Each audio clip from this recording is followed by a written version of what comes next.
muhanzi Mugisha Benjamin uzwi nka The Ben yahamije ko afite inyota n'amashusho yo kuzifatanya na Choir Ambassadors of Christ mu gitaramo gikomeye cyo kwizihiza isabukuru y'imyaka 30 iyi korali imaze mu murimo w'ivugabutumwa.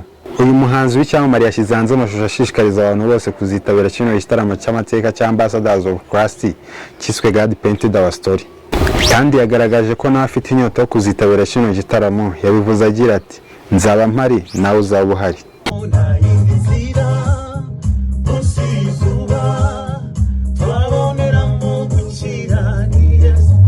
Ku itariki 30 z'uku kwezi muri BK Arena twizihiza imyaka 30 Ambassador of Christ imaze iduha umuziki mwiza, idufasha kwegera Imana.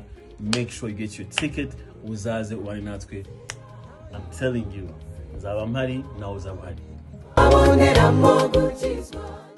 Impamvu ya kino gitaramo cyateguwe na Choir Ambassadors of Christ Choir niyo kwizihiza isabukuru y'imyaka 30 iyi korali imaze mu murimo w'ivugabutumwa ibinyujije mu ndirimbo. Muri iki gitaramo kandi hitezwemo abandi bahanzi bagiye batandukanye, harimo na Aline Gahongayire niwe wakomeje gushishikariza abantu kutazacikanwa.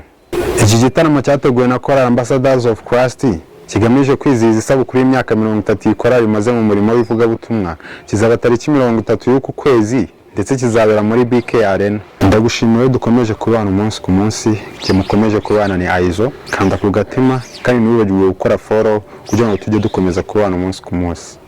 Ndabakunda. Omula TV.